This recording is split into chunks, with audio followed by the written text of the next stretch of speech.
Di sekolah dasar, hari Senin adalah hari terberat. Bukan karena upacara, bukan karena pelajaran yang padat, tapi karena hari Seninlah mereka muncul. Mereka yang seharusnya tidak ada. Pagi itu, suasana sekolah masih riuh oleh tawa anak-anak di jam istirahat. Aku izin ke toilet, berusaha menghindari keramaian. Begitu aku melangkah masuk ke area toilet belakang, kebisingan itu seakan tertinggal di luar. Yang tersisa hanyalah keheningan yang tebal, dingin, dan tidak wajar. Aku melangkah perlahan di lorong toilet yang agak redup. Saat itulah, telingaku menangkap sesuatu yang asing. Bukan suara bilik yang dikunci, melainkan bisikan pelan yang berulang-ulang, tapi tanpa kata-kata jelas. Suara itu bukan datang dari bilik-bilik yang biasa, tapi dari lorong samping, lebih dalam. Jantungku mulai berdebar kencang. Dengan langkah yang terasa berat, aku melirik ke lorong samping yang gelap. Dan di sana, aku melihatnya. Sekumpulan anak kecil, sekitar 3-4 orang, berdiri berbaris kaku. Mereka tidak bergerak. Mereka semua memakai seragam putih-putih. Bukan seragam SD kami yang putih merah. Wajah mereka semua menatap lurus ke depanku. Wajah-wajah itu datar, pucat, dan benar-benar tidak memiliki ekspresi. Tidak ada kemarahan, tidak ada kesedihan, hanya kekosongan. Mereka berdiri seolah-olah sedang berbaris untuk upacara yang tak pernah dimulai. Aku merasa sangat kedinginan, seolah suhu ruangan tiba-tiba anjlok 10 derajat. Aku tidak berani bergerak. Aku yakin mereka menungguku melihat mereka. Menunggu pengakuan dari mata seorang anak yang masih hidup. Aku buru-buru membalikkan badan dan lari secepatnya keluar dari toilet. Tanpa mencuci tangan, aku berlari kembali menuju kelasku.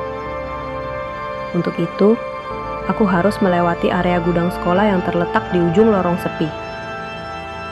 Gudang itu selalu gelap, dipenuhi kursi dan meja tua yang tidak terpakai.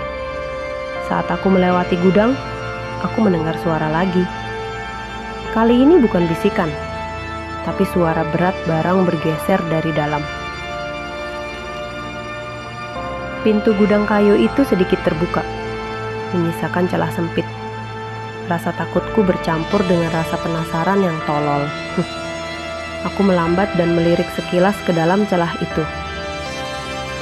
Di tengah tumpukan kursi dan meja tua yang berantakan, aku melihatnya. Bukan laba-laba, bukan juga tumpukan kain. Aku melihat sosok hitam legam, tinggi, dan besar.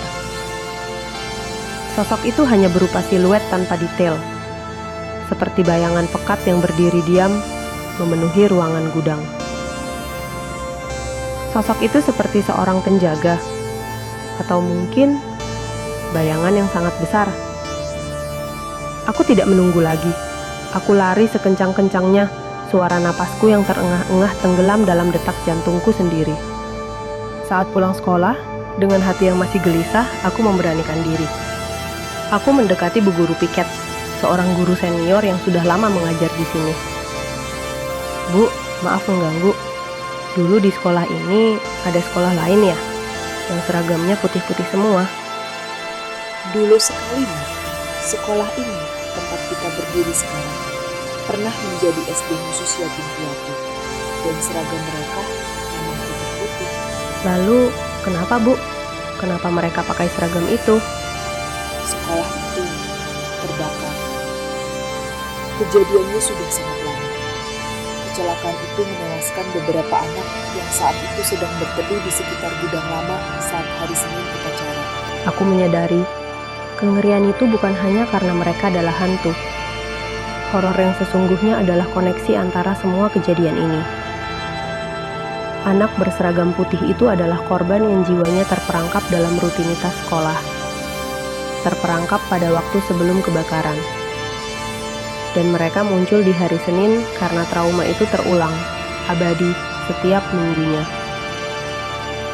Sosok hitam yang kulihat di gudang bukanlah bayangan api. Sosok itu adalah manifestasi dari trauma. Bayangan kematian yang mengurung mereka di gudang itu. Sosok itu ada di sana, menjaga agar hari Senin kelabu itu tidak pernah berakhir. Aku menyadari, anak-anak itu tidak ingin menakuti. Mereka hanya ingin keluar dari hari Senin abadi mereka. Sejak saat itu, aku tidak pernah lagi berani melihat ke gudang. Dan setiap kali hari Senin tiba, aku selalu berjalan menunduk. Berharap tidak akan pernah lagi bertemu dengan anak-anak berseragam putih itu, yang selamanya terjebak dalam hari terberat di sekolah.